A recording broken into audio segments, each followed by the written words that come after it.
a little bit less writing on some different subjects.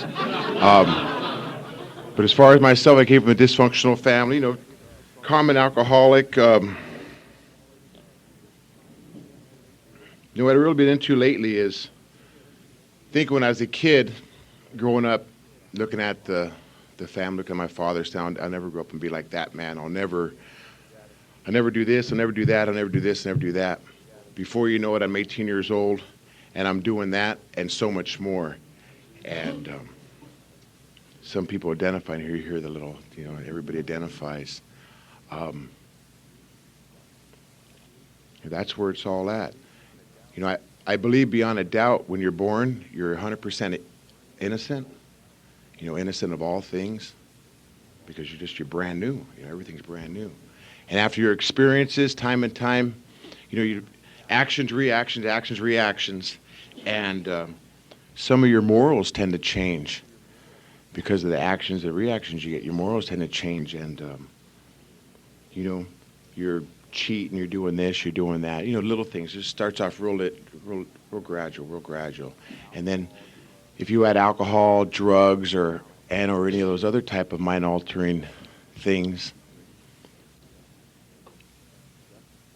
you start to justify everything, and just, all your scruples tend to leave you, one by one. You go, oh, that wasn't that bad, that's not that bad, and that's not that bad. And if you have any type of thinking like myself, I have the alcoholic thinking, I could have my face in the gutter, look at the bottom of a cockroach, and go, I got it better than him. That's where my alcoholism takes me. And, it's kind of odd how the human psyche can, justify, one day just justify, and keep on doing it. Before you know it, you're 25 years old, you're wrecking vehicles, you burn out a marriage, you don't see your kids. When you have children, you think, I'm going to take care of them, I'm going to do this, I'm going to do that, I'm going to work, and you have all these grandiose ideas, or not even grandiose, you have all these just normal things that normal people do out there in the world. And, those are good, healthy things. And, what's odd is you can come off a stupor or a drunk, and you can say, I'm going to change, I'm not going to do that because, I got a good-looking girl here, and kids, they got 10 toes, 10 fingers, I'm going to do this right, I'm going to get sober, I'm going to, do the deal. And, shakes start happening, the thinking starts happening, and you go, I'll just have one. I'll smoke a little bit of weed here, or I'll do a little bit of this there. And, by noon, you're right back where you were, the night before. And, it takes a long time to change until somebody, either the missus gives you that look, your father gives you that look, your mother gives you that look, and you kind of, that you get a bit of guilt inside of you, a little bit remorse. Or actually, I think you can feel yourself literally dying. You're breathing and everything, but you're just dying inside. Everything's just falling apart, just dying, coming down on you. And, like when you lay down in bed and you're not able to go to sleep, you lay there all night, and you get to the point to where you don't even sleep, you just pass out. You just, pass out via in the car, on the couch, in the room, on the floor, no matter where, you just pass out. You have, not like normal people, they go home and, they hop in the covers or what have you. You're just gone. And you wake up and you go do the whole deal all over again. And that's how my drinking was. It started with a little bit of, the marijuana maintenance. It was cool. It was the hip, peer pressure, what have you. It was just cool. Good to be stoned. Then that stopped working. Had to add a little bit of alcohol. Had to add a little bit of that Hollywood stuff, and make little contraptions. And it worked for a long time. Before you know it, the only thing that worked for me was, master alcohol. That tequila or the Jack Daniels or this or that. It can take you to different places.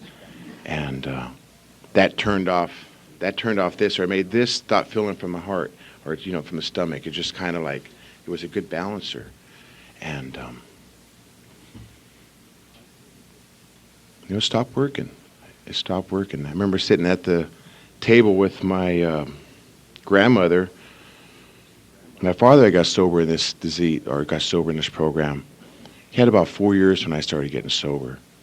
And, well, I got to back up a little bit. When I was a kid, I remember my father used to go to church or go to Alcoholics Anonymous. And I remember we used to have like a real nice idle time, I guess you'd say. It was idle time. It was calm. And I remember being a young kid, probably 7, 8, somewhere in there, grade school years.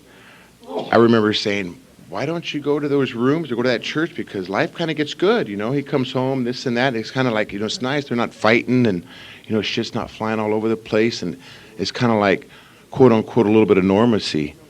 And I was a young kid and I knew that. I seen like you go there, you get this. You do this, you get this. And I don't know if that's normal for a young kid to know that or to be able to put that together. Who knows? But I did know that. I think the seed was planted then, possibly. And remember going forward, remember sitting at that table, my father had got 4 years sober, and within those 4 years, he started treating me as an equal or as a man. He was letting me do my deal. He was no longer talking down to me. He kind of treated me with a different, just had like a new attitude. He had a different, I want to say aviance, or just had like a different caring, you know, just it was a whole different deal. And thank God for that, because that saved me a lot of hardship, a lot of different things. Now he's passed away. It saved me a lot of stuff. He also taught me a lot of stuff. But anyways, sitting at that table with my grandmother, and I remember saying, if that blanking man can stay sober, you know, why can't I, or something to this effect. There was some foul language in between there, and being taped, so I'll refrain from it. And she said, well, don't talk about it. Do it. Get your blank up and do it. Here's this 73-year-old lady, about 98 pounds, but, you know, tough as nails. And she raised like 5 boys and, 4 boys and 3 girls. She was pretty tough lady and raised them all herself. And she kind of squared me up there. And, I tried getting sober. It really didn't work too much. I got a court card. That didn't work too much. I did about a few meetings. I went out and signed them myself and kind of did the judge thing. And but about 6 months later, I came in here and I was dying. I wanted what you guys had. I wanted what my father had. And I started getting sober. I got about 9 months. My father started going out and using. And he stopped doing the deal, stopped doing the program, Alcoholics Anonymous. Why?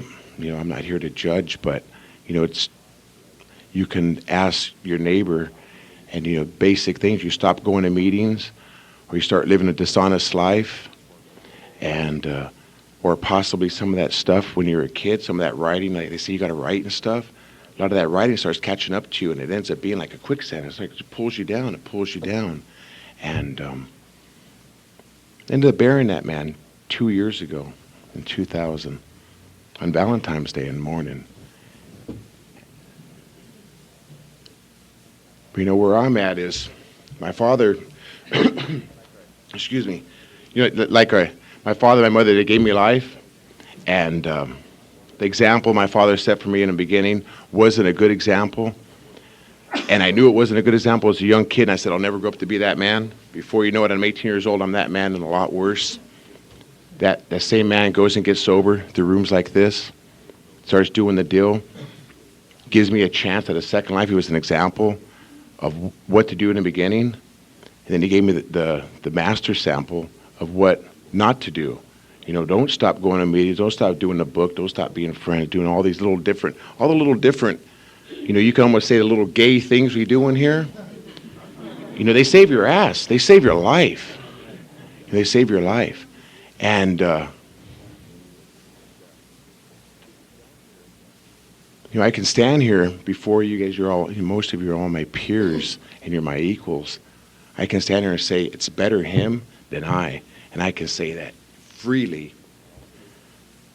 Because when it all comes down to it, this is a save your bottom program.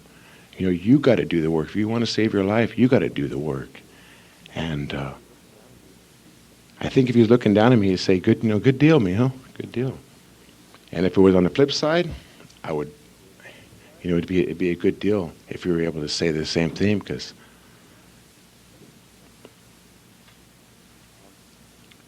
living in Alcoholics Anonymous is life. It's like it's given me a life.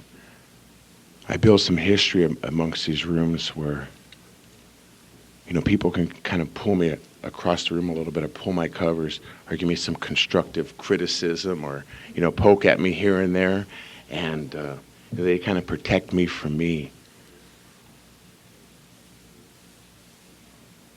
And now when I go home, I know where I put my head on that pillow, and I go to sleep in like 3 to 5 minutes. And if I'm not able to do that, I've learned a little thing somebody taught me in the rooms, was when I'm not able to turn off my mind, I had these little yellow Post-its, these little yellow, I use them for work, little things. A lot of secretaries know what they are, these little things.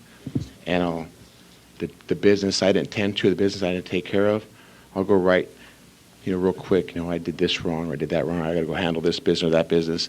I can stick it on the little TV. By the time I get back in bed, the power greater than myself can allow me to turn this off. And I go to sleep, 3 to 5 minutes. And the reason he's done that is because when I've woken up, I've handled that business the following day or the next day or whenever I'm able to. That's a gift. That's a gift from these rooms. Another thing, had a friend in here named Tom M. He passed away a couple of weeks ago. The man had a liver, something with his liver, what have you. He was doing that deal for about a couple of 3 years. I always remember him asking me, how are you doing, Robert? How's your grandmother? How's, this and that? I always tell him a little story about my father, something nice, like men do with men.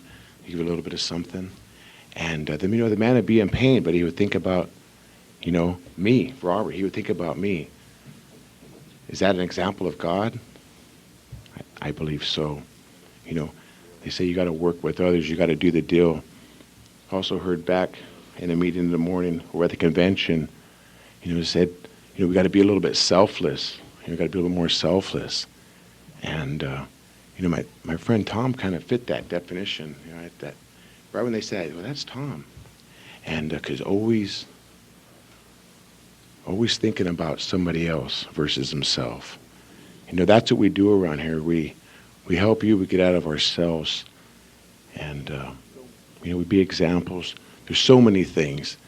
I've been around the rooms for so long that there's so much information, it's hard to put it all, because there's so many different angles, you can do. But when it all comes down to it, like the new people tonight, you got to raise your hand. I'm so-and-so, I'm alcoholic. Put your hand out, ask somebody, how do you do this thing? Ask people to the right or your left, how do you do this? I don't know how to do it, And I guarantee you the one on the right or the left will be more than welcome to help you. And I like to believe both of them would help you on the right and the left, walk you through this thing. And if you're any type of alcoholic like myself, these rooms is the answer to your disease. You don't have to drink or use no more, period, providing you do what's indicated. It's in the big book, Alcoholics Anonymous. They say the first 164 pages, that's the program Alcoholics Anonymous, and they go cover to cover. There's a lot of other good information, a lot of other good examples that you can decipher some information from. There's so many things, but I think the most important thing for myself is looking across the room and seeing the people's eyes white, clear, just that comfortable feeling within themselves. That's what I want. And I go to some great lengths to get that. I do some different things. Somebody calls, I go. Last night we went and helped another friend out, and I was on my way to go do this and that, go out and do the boy thing, and somebody called me when I was on the freeway, and I turned right around and go do the deal. And this morning we drive up the mountain to go see a guy, do 30 years, take a coin for 30 years, and those are the things we do around here. My name's Robert B. I'm alcoholic. I thank you newcomers being here, because without you guys, there'd be no reason for for myself to show up or anybody else. It's that 12th step. And, put your hand out, grab some phone numbers, and, try to do the deal the best you can. And if you're in these rooms on a Sunday night, there's a good chance all of us will be able to go to bed sober tonight. And that's a good thing. I thank you. Thank you, Robert.